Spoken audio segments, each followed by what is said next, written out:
Hey, what's up everyone, and welcome to this episode. So today I'm going to be continuing with objection handling. Super important skill for face-to-face fundraisers to master.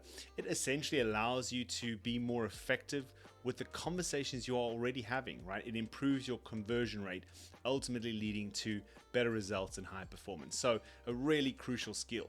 Now, I've got a 4-part model, a 4-step model that I developed more than 10 years ago, specifically designed for dealing with objections in face-to-face fundraising. And I shared the first part of my model with you already in a video on empathy. Empathizing is an incredibly powerful skill. If you haven't checked out that video already, please go do and check it out and practice empathy.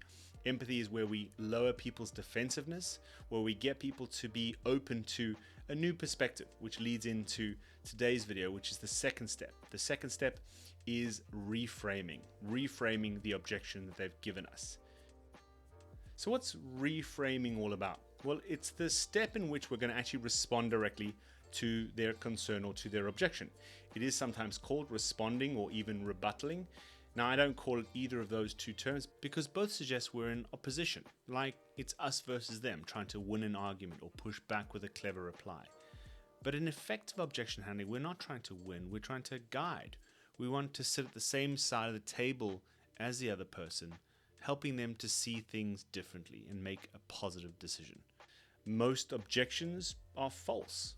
And what I mean by that is that not people are necessarily willfully lying to us, but it's uncomfortable to say no. And so people come up with an excuse. I need to speak to my partner.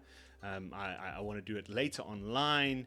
I'm already supporting lots of other charities.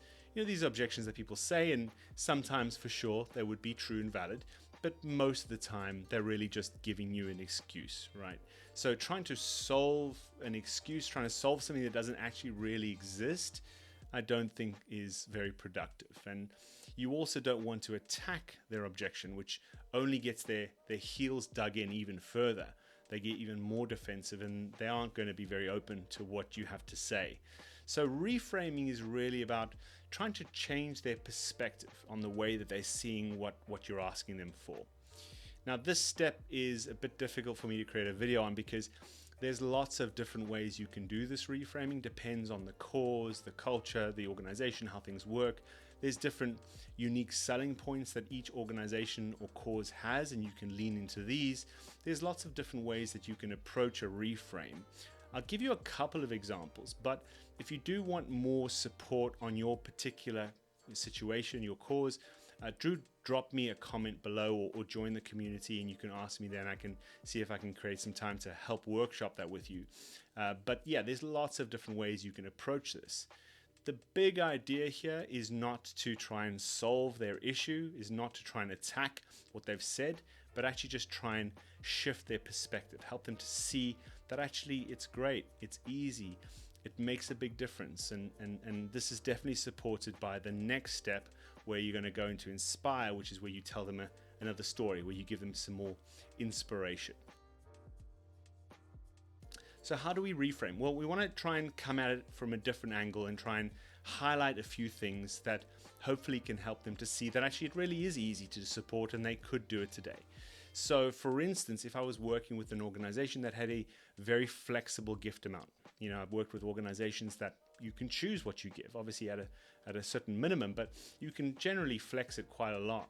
And so for an organization like this, I'd really lean into this. So I might say something like, you know, what I really love about our organization and the way that we work is that you can choose what you donate, right? We want this to be something that's comfortable for you, that brings you joy. And ultimately, what's really important to us is not so much how much you give, but that you're supporting our work, that you're supporting our cause. The more people we have with us, the louder our voice is, the more influence, the more impact we can ultimately make.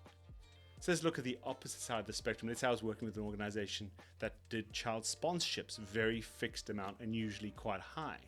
Now in that case, what I would do is come at it from a unique value point of view, right? Sponsoring a child is a unique relationship that you have because you get to see the difference you make in a child's life through their eyes, through their community, and it's an incredible process where you're supporting a child in their community and you really see that difference that you make in all their lives. And so I'd really lean into that and really try and put some flesh on that and really explain to people how impactful this is for the kids, but actually how impactful it is for people supporting and how amazing that journey is.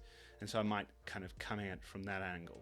So again, different organizations, there'll be different ways of approaching this, but my advice here would be not to try and solve or attack, but really try and think of a way that you could reframe what you're asking to make it sound easier, more comfortable, to make it sound really incredible, like I'm sure it is, and then move on to giving them some more value in the next step. So I hope that's been helpful. I know that this is a bit of a tricky one for me to create content on, because I'd love to give you lots of examples, but I really want to try and keep these videos as short as possible. So if you would like some more support with this one, drop a comment below, connect with me on my community. I'd love to help you further. And yeah, so I hope this has been helpful. If you liked the video, I'd love your support for the channel. And until next time, stay inspired and keep fundraising.